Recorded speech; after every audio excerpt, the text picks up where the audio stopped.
Ethan Cole had never been afraid of the dark. He'd walked into hostile boardrooms, survived brutal market crashes, and stared down competitors twice his size without blinking. But as he stood alone in the narrow alley behind his downtown office building, something felt wrong in a way he couldn't explain. The email had arrived 2 hours earlier. No sender name, no subject line, just one sentence. If you care about children who don't have anyone left, come alone. He should have deleted it. He should have called security. But he didn't.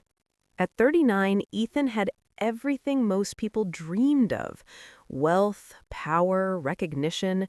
His tech company had grown from a tiny startup into a global force in under a decade. Magazines praised his discipline. Investors trusted his instincts. None of them knew that 5 years earlier, his life had stopped making sense. The alley smelled like wet concrete and rusted metal. The glow from a flickering street lamp barely cut through the darkness. Ethan checked his watch, wondering if he'd made a mistake. Then he heard footsteps. A woman stepped into the light. She looked tired in a way sleep couldn't fix. Her coat was too thin for the cold, her posture defensive, her eyes sharp and assessing. "You Ethan Cole?" she asked. "Yes." She nodded. "Name's Marla. You came fast." Before he could ask anything else, she shifted to the side. 2 small figures stood behind her. 2 little girls. They were holding hands tightly, as if letting go might cause them to disappear.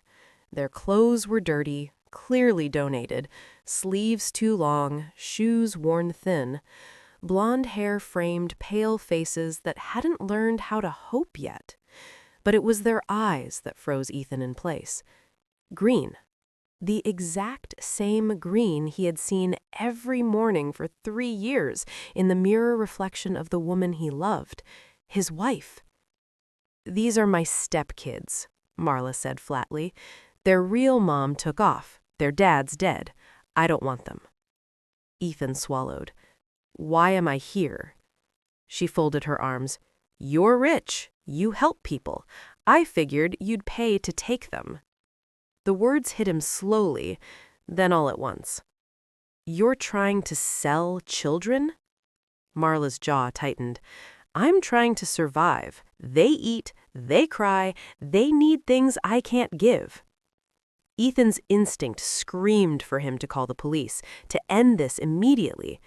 But when he looked at the girls, the way they didn't speak, didn't cry, didn't move, he saw something worse than fear. Resignation. Children who had already learned they were unwanted. "How much?" he asked quietly. She named an amount so small it made his stomach turn. He handed over the cash without arguing. "I need their names. Any paperwork you have?" She hesitated. "Lena and Ivy." A lie. He could feel it. As she turned away, Ethan stopped her. "What about their mother?" Marla laughed bitterly. "Her name was Hannah. Left one night and never came back." Hannah. Ethan's breath caught.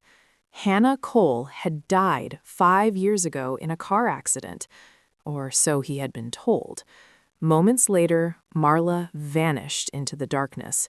Ethan was left standing in the alley with 2 little girls who had no one else in the world. He crouched down slowly, forcing his voice to stay calm. "I'm Ethan. You're safe now." One of the girls whispered, "Are you angry?" "No," he said immediately. "Never." After a long pause, they reached for his hands. Ethan's penthouse had always felt impressive. That night, it felt empty. The girls stood just inside the doorway, unsure where to step, eyes wide as they took in the glass walls and city lights. Ethan realized how overwhelming this must be for them. "Are you hungry?" he asked. They nodded. He ordered food and found soft t-shirts for them to sleep in. While they ate slowly, cautiously, he sat across from them, watching every movement. "How old are you?" he asked gently. "8," Lena said. "9 soon." "Do you remember your mom?" Ivy nodded. "She used to sing." That night, after they fell asleep, Ethan sat alone on the couch, staring at the ceiling. Those eyes, that name, something was wrong. The next morning, Ethan made calls. A lawyer, a child welfare advocate, a private investigator he trusted with his life. 3 days later, the investigator arrived with a thick folder and a look Ethan had never seen before. "You need to sit down," he said. Inside the folder were birth records. The girls' real names weren't Lena and Ivy. They were Emma and Claire Cole. Their mother, Hannah Cole, Ethan's wife. "She didn't die in the accident," the investigator said quietly. "She survived. Severe head trauma, total memory loss, no identification." The room spun. "She was pregnant at the time," he continued. "She gave birth while still confused. A man convinced her they were married. She believed him." Ethan's chest felt like it was collapsing. "And the girls?" he whispered. "They're yours." Ethan sank into the chair. 5 years of grief. 5 years of mourning a woman who had been alive. Lost, confused, exploited. 5 years his daughters had grown up without him. "And Hannah?" he asked. The investigator's voice softened. "She died 2 years ago. Illness. Untreated." Ethan closed his eyes. He had lost her twice. Telling the girls was the hardest thing he had ever done. They sat beside him on the couch, legs tucked under them. "I'm your dad," he said, voice breaking. "I didn't know you existed, but I do now." Emma's eyes filled with tears. "Is Mama coming back?" "No," Ethan whispered, "but she loved you. I promise you that." They cried together, for her, for lost time, for confusion that never should have existed. The months that followed were slow and painful.